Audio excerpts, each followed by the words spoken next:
Good morning Mumbai.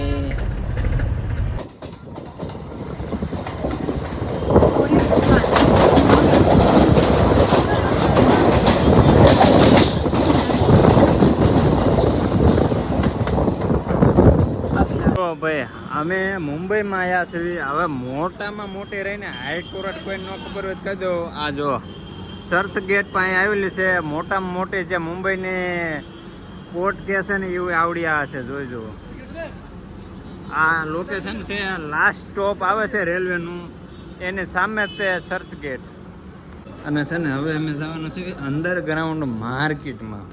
હું અને મારી અરે દેવ ને બીજા ભાઈબંધ આવી ગયા છે. જો આ રીતની કાંક છે ને માર્કેટ આવે છે અંડરગ્રાઉન્ડ. આ છે અમારી તાજમહેલ હોટલ. તો અમે જવાના હતા રાજસ્થાન.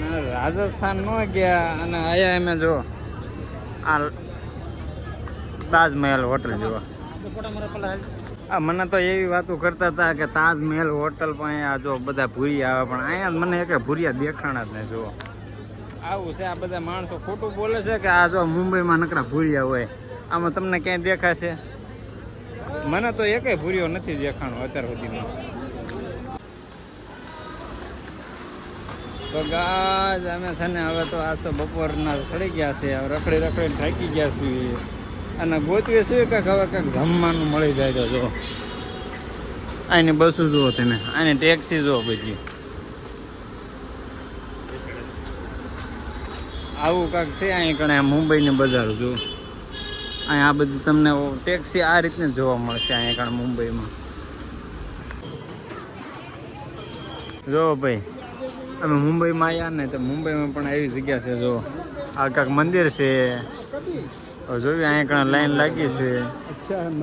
શું હોય મોન માર ભાઈબંધ બે જો લાઈનમાં લાગી ગયા છે. મુંબઈમાં આવો ને તો આ જગ્યાએ જો ગમે એને પૂછતા પૂછતા વી આવજો, કારણ કે મને પણ ખબર નથી કે આ શેનું મંદિર છે શું છે. જાવી પછી ખબર પડે ક્યાંનું મંદિર છે શું છે.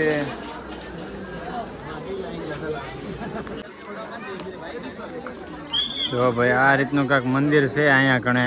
કાંઈક બુદ્ધ ભગવાનનું છે આ મંદિર. તો જોઈને તમને એમ થાય છે કે આપણે કેમ ચાઇનામાં વહી આવ્યા હોય એવું કાંઈક આનો નજારો છે. જો બુદ્ધ ભગવાનનું મંદિર છે. જોવો આનો ખાલી તમે લોકેશન જોવો.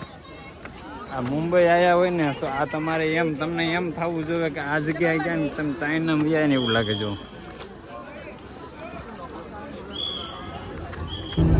અને આ જગ્યા જોયા પછી તો મને ખબર પડી કે જાણવા મળી કે બધા કહેતા હતા કે આ જગ્યાએ બુદ્ધ ભગવાનની સમાધિ છે. આ ચાઇનામાંથી પણ માણસો અહીંયા આવે છે.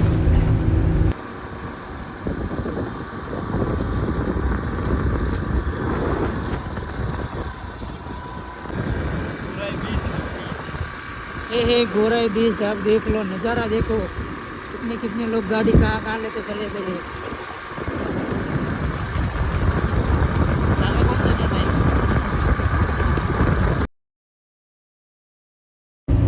અને અહીંયા ઘણી ત્યાં ગાડીઓ લઈને બેઠા છે, કારણ કે આ તો બોટ માટે બેઠા છે. કારણ કે બોટ આવે અને પછી આ ગાડીઓને સામા કાંઠે મુંબઈ જવું હોય ને તો બોટમાંથી જ લઈ જવામાં આવે છે. અને આ કાંક જો મુંબઈનો તમે ખાલી વ્યૂ જો નાઇટના 10 વાગ્યા હતા અને અહીંથી મુંબઈનો વ્યૂ આવે એક નંબર.